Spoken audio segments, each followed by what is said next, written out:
بسم الله الرحمن الرحيم.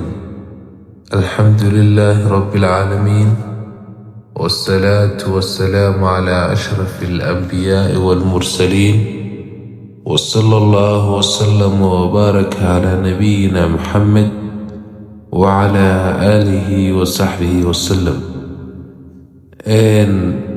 maanta waxaynu dhigan doonaa darsigeennii labaad ama xadiiskeenii labaad, kaasoo ahaa ama aynu usoo gudbinaynay si maalinlaah inta bisha barakaysan ee bisha ramadaan lagu jiro.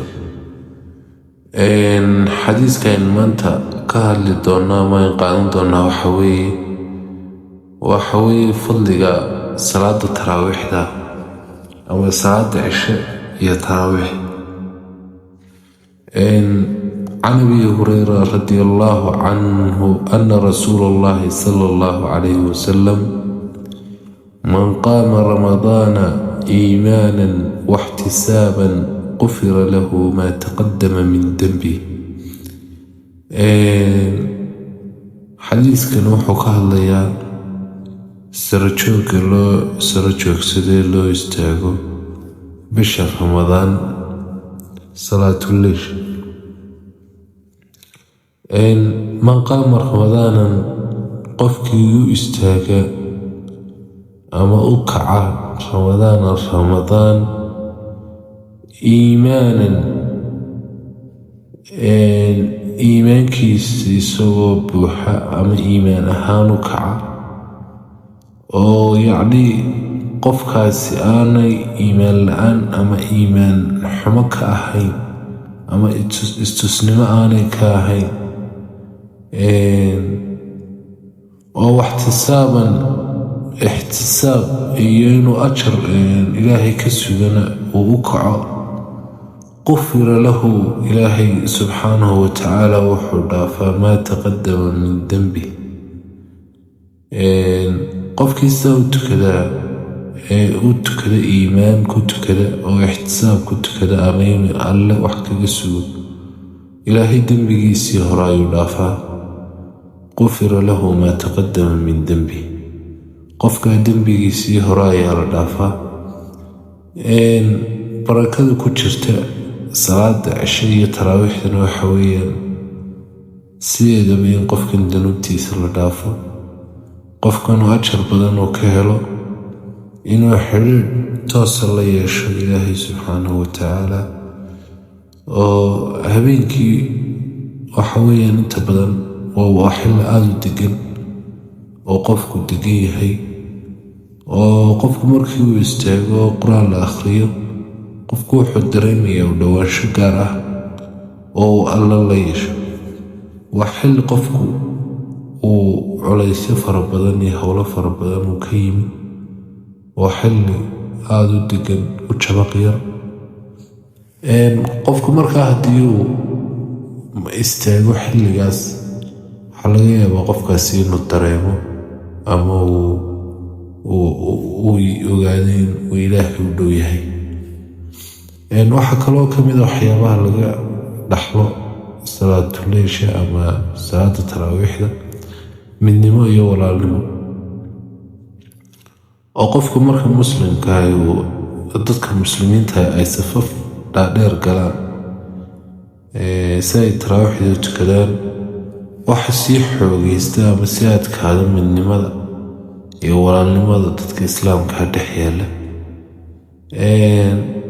inta badanna qofku marka uu sanad dhan mashquulsanaa ama uu mashquul ahaa oo ama dembiye yarar ka dhaceen ama uu salaadaha qaarkood ay ka dayacmeen, marka bisha ramadaan timaado waxa qofkaas u wanaagsan inuu yacnii go-aansado inuu habeenkii masaajidka ku tukado, inaanu ka tegin taraawiixda, inuu qur-aan akhris fara badan oo qur-aan dhegeysi intaba uu sameeyo. qofkuna haddii uu intaa sameeyo, iimaan iyo ixtisaab uu ku sameeyo, xadiiskan waxaynu ka arakaynaa ama aynu ka aragnaa ballanqaad dembi dhaaf oo ilaahay inoo ballan qaaday taasna waa waxaweyaan waxaan ilaahay agtiisa laga qiyaasi karayn. ilaahayna hadduu kuu dembi dhaafo oo dembigaagii hore iyo kaagii dambaba dhaafo, wax loo dhigaa ma jiraan ama wax lacag dhigaa oo lagu qiyaasaa. xadiiskan saxiixa wuxuu muujinayaa salaada cishaha iyo taraawiixda bisha Ramadaan inay leeyihiin fadli iyo barako aada u weyn. qofkuna waxa la doonaya inuu daacadnimo buuxda la yimaado. marka horta haddii loo eego waajibnimada iyo in laynagu waajibiyey, waxa weeyaan sunne oo rasuulka calayhi salaatu wasalaam marar badan buu asxaabta la tukaday, asxaabtiisa. laakiinse nebigu calayhi salaatu wasalaam inamuu sheegin meel ay waajib ku tahay, laymama sheegin. laakiinse waxa weeyaan waa wax ummadda ama dadka ugu jira wanaag iyo barako fara badan. macnaha u istaag waxa weeyaan waa inuu qofku tukado habeenada Ramadaan oo dhan oo uu taagnaado. qofka salaada cisho taagnaada taraawiixdana ku darsada ee masaajidka ku jiraan, waxaa laynoo sheegay inuu yahay qof la mid ah qof habeenkii oo dhan taagnaa oo u taagnaa ilaahay subxaanahu watacaala. taraawiixdana waxay la qiimo tahay qofka habeen oo dhan taagnaa ee qiyaamuleylka ku sugnaa. ilaahayna dembigeenna iyo dunuubteenna ha dhaafo, kuweennii hore iyo kuweennii dambeba ha dhaafo. ilaahay toobadda hayna waafajiyo.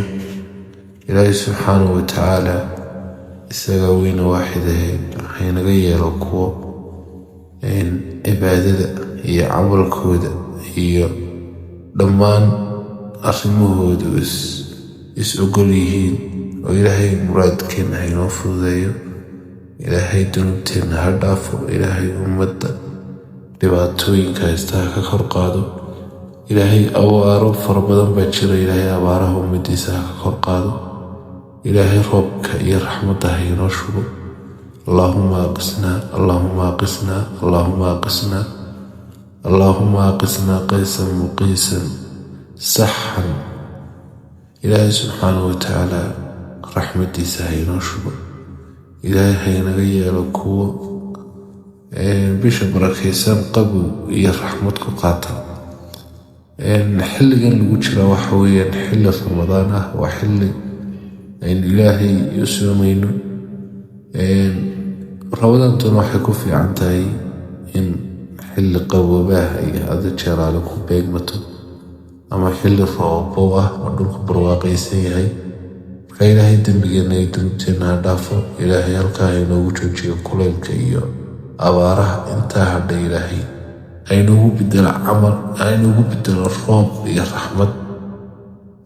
channelkana waxaan ka codsanaynaa inaad subscribe iyo share intaba aad nooga adkaataan. wassalaamu calaykum waraxmatullaahi wabarakaatu.